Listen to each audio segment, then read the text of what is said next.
ओम शांति। 19/6/2025 की मुरली है। मुख्य रूप से बाबा ने कहा, हम बच्चों को निश्चय और नशा है कि अभी हम ईश्वरीय संप्रदाय के हैं। हम स्वर्गवासी विश्व के मालिक बन रहे हैं। संगम पर हम ट्रांसफर हो रहे हैं। आसुरी औलाद से ईश्वरीय औलाद बन 21 जन्मों के लिए स्वर्गवासी बनते हैं। इससे भारी कोई वस्तु होती नहीं। आगे कहा, याद के बल से अपनी कर्मेंद्रियां ऐसी वश करनी है जो कोई भी चंचलता ना रहे। टाइम बहुत थोड़ा है, इसलिए अच्छी रीति पुरुषार्थ कर माया जीत बनना है।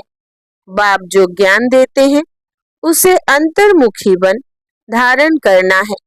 कभी भी आपस में लून पानी नहीं होना है। अब सुनते हैं महावाक्यों को विस्तार से। बाबा ने कहा, मीठे बच्चे, अभी तुम ईश्वरीय औलाद बने हो। तुम्हारे में कोई आसुरी गुण नहीं होने चाहिए। अपनी उन्नति करनी है, गफलत नहीं करनी है। प्रश्न है, आप संगम युगी ब्राह्मण बच्चों को कौन सा निश्चय और नशा है? उत्तर, हम बच्चों को निश्चय और नशा है कि अभी हम ईश्वरीय संप्रदाय के हैं। हम स्वर्गवासी विश्व के मालिक बन रहे हैं। संगम पर हम ट्रांसफर हो रहे हैं। आसुरी औलाद से ईश्वरीय औलाद बन 21 जन्मों के लिए स्वर्गवासी बनते हैं। इससे भारी कोई वस्तु होती नहीं। ओम शांति। बाप बैठ बच्चों को समझाते हैं। अक्सर करके मनुष्य शांति को पसंद करते हैं। घर में अगर बच्चों की खिटखिट है तो अशांति रहती है। अशांति से दुख भासता है, शांति से सुख भासता है। यहाँ तुम बच्चे बैठे हो, तुमको सच्ची शांति है। तुमको कहा गया है बाप को याद करो, अपने को आत्मा समझो। आत्मा में जो आधा कल्प से अशांति है वो निकलनी है। शांति के सागर बाप को याद करने से तुमको शांति का वर्षा मिल रहा है। यह भी तुम जानते हो, शांति की दुनिया और अशांति की दुनिया बिल्कुल अलग है। आसुरी दुनिया, ईश्वरीय दुनिया, सतयुग कलयुग किसको कहा जाता है, यह कोई मनुष्य मात्र नहीं जानते। तुम कहेंगे, हम भी नहीं जानते थे। भल कितने भी पोजीशन वाले थे। पैसे वाले को पोजीशन वाला कहा जाता है। गरीब और साहूकार समझ तो सकते हैं ना? वैसे तुम भी समझ सकते हो बरोबर। ईश्वरीय औलाद और आसुरी औलाद। अभी तुम मीठे बच्चे समझते हो हम ईश्वरीय संतान हैं। यह पक्का निश्चय है ना? तुम ब्राह्मण समझते हो हम ईश्वरीय संप्रदाय, स्वर्गवासी, विश्व के मालिक बन रहे हैं। हरदम वो खुशी रहनी चाहिए। बहुत थोड़े हैं जो यथार्थ रीति से समझते हैं। सतयुग में है ईश्वरीय संप्रदाय, कलयुग में है आसुरी संप्रदाय। पुरुषोत्तम संगम युग पर आसुरी संप्रदाय बदली होती है। अभी हम शिव बाबा की औलाद बने हैं, बीच में भूल गए थे। अभी फिर इस समय जाना है कि हम शिव बाबा की संतान हैं। वहां सतयुग में कोई अपने को ईश्वरीय औलाद नहीं कहलाते। वहां है दैवी औलाद। इनके पहले हम आसुरी औलाद थे, अभी ईश्वरीय औलाद बने हैं। हम ब्राह्मण बीके हैं। रचना है एक बाप की। तुम सब भाई बहन हो और ईश्वरीय औलाद हो। तुम जानते हो बाबा से राज्य मिल रहा है। भविष्य में जाकर हम दैवी स्वराज्य पाएंगे, सुखी होंगे बरोबर। सतयुग है सुख का धाम, कलयुग है दुख धाम। यह सिर्फ तुम संगम युगी ब्राह्मण जानते हो। आत्मा ही ईश्वरीय औलाद है। यह भी जानते हो बाबा स्वर्ग की स्थापना करते हैं, वो रचता है ना। नरक का क्रिएटर तो नहीं है, उनको कौन याद करेंगे। तुम मीठे मीठे बच्चे जानते हो, बाप स्वर्ग की स्थापना कर रहे हैं। वो हमारा बहुत मीठा बाप है। हमको 21 जन्मों के लिए स्वर्गवासी बनाते हैं। इससे भारी वस्तु कोई होती नहीं। यह समझ रखनी चाहिए, हम ईश्वरीय औलाद है, तो हमारे में कोई आसुरी अवगुण होना नहीं चाहिए। अपनी उन्नति करनी है। समय बाकी थोड़ा है, इसमें गफलत नहीं करनी चाहिए। भूल न जाओ, देखते हो बाप सम्मुख बैठा है, जिनकी हम औलाद है। हम ईश्वरीय बाप से पढ़ रहे हैं दैवी औलाद बनने के लिए, तो कितनी खुशी होनी चाहिए। बाबा सिर्फ कहते हैं मुझे याद करो तो विकर्म विनाश हो जाए। बाप आए ही है सबको ले जाने। जितना जितना याद करेंगे उतना विकर्म विनाश होंगे। अज्ञान में जैसे कन्या की सगाई होती है तो याद बिल्कुल छप जाती है। बच्चा पैदा हुआ और याद छप जाती है। यह याद तो स्वर्ग में भी छप जाती, नरक में भी छप जाती। बच्चा कहेगा यह हमारा बाप है। अब यह तो है बेहद का बाप, जिससे स्वर्ग का वर्षा मिलता है, तो उनकी याद छप जानी चाहिए। बाप से हम भविष्य 21 जन्मों का फिर से वर्षा ले रहे हैं। बुद्धि में वर्षा ही याद है। यह भी जानते हो मरना तो सबको है, एक भी रहने का नहीं है। जो भी डियरेस्ट से डियरेस्ट अर्थात प्यारा से प्यारा है, सब चले जाएंगे। यह सिर्फ तुम ब्राह्मण ही जानते हो कि यह पुरानी दुनिया अब गई की गई। उसके जाने के पहले पूरा पुरुषार्थ करना है। जबकि ईश्वरीय औलाद है तो अथा खुशी होनी चाहिए। बाप कहते रहते हैं बच्चे अपना जीवन हीरे जैसा बनाओ। वो है डीटी वर्ल्ड, यह है डेविल वर्ल्ड। सतयुग में कितना अथा सुख रहता है, वो बाप ही देते हैं। यहाँ तुम बाप के पास आए हो, यहाँ बैठ तो नहीं जाएंगे, ऐसे तो नहीं सब इकट्ठे रहेंगे, क्योंकि बेहद बच्चे हैं।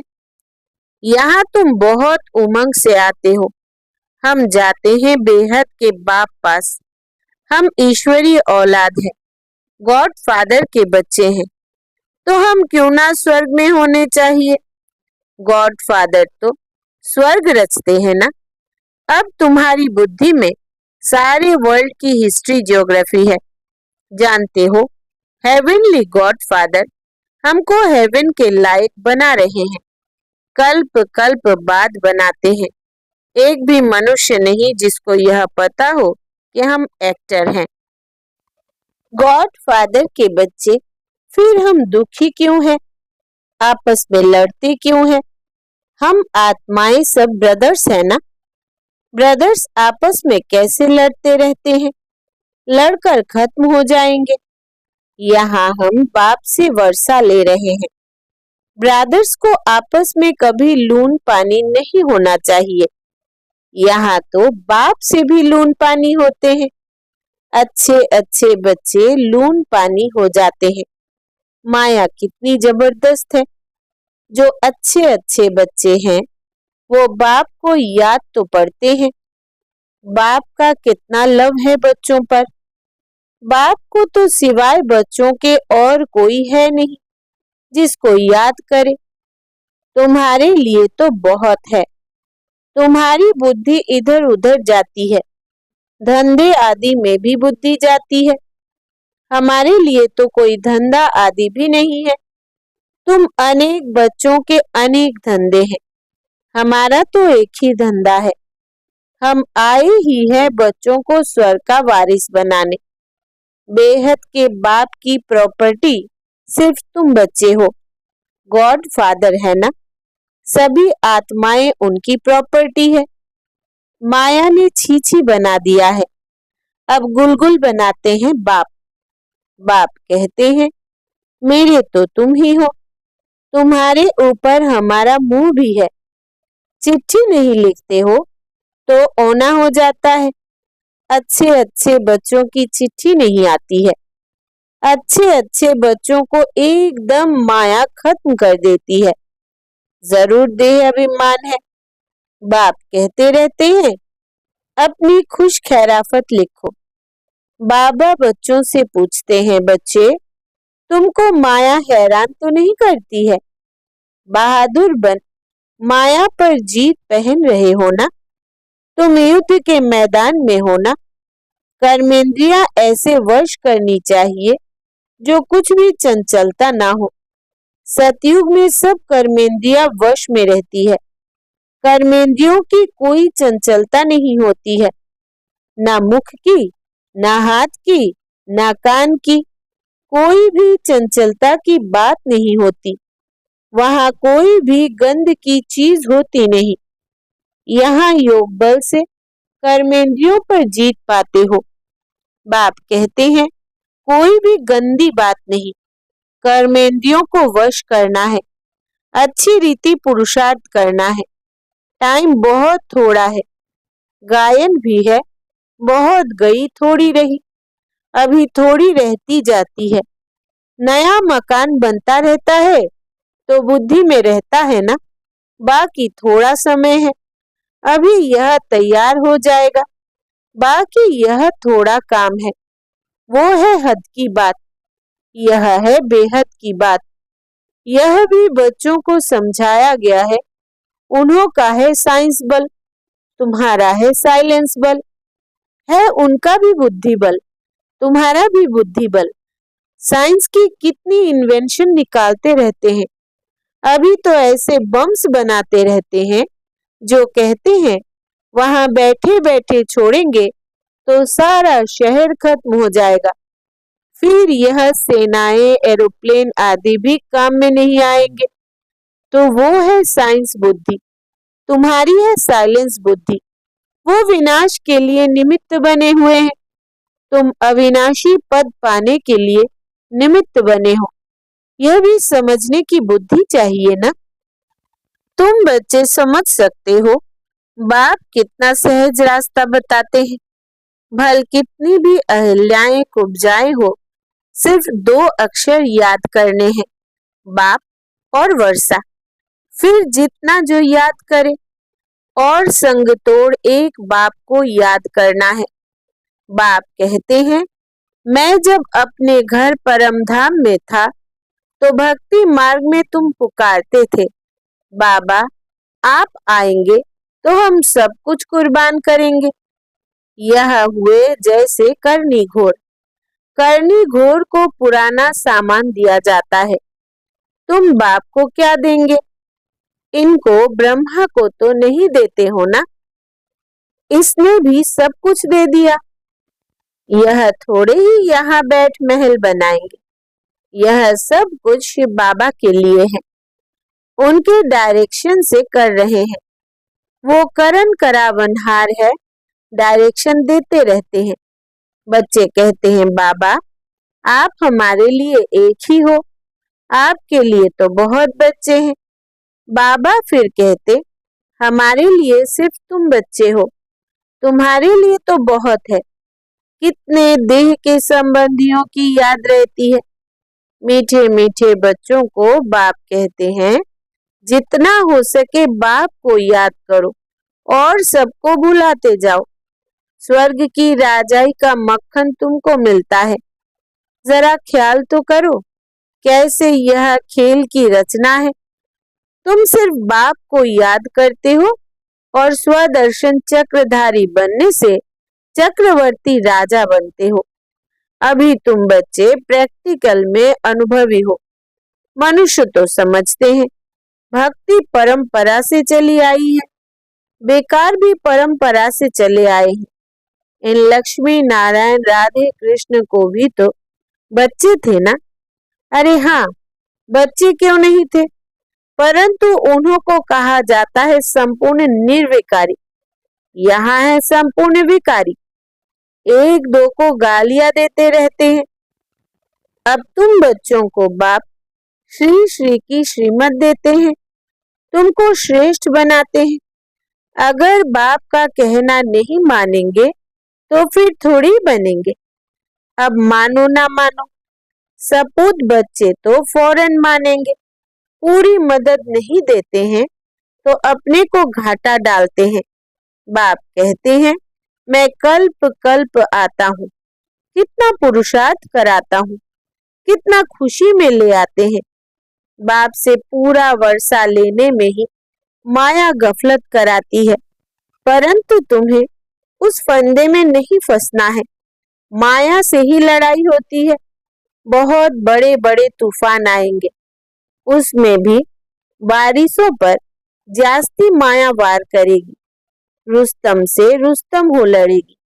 जैसे वैद्य दवाई देते हैं तो बीमारी सारी बाहर निकल आती है। यहाँ भी मेरे बनेंगे तो फिर सबकी याद आने लग पड़ेंगी। तूफान आएंगे, इसमें लाइन क्लियर चाहिए। हम पहले पवित्र थे, फिर आधा कल्प अपवित्र बने, अब फिर वापिस जाना है।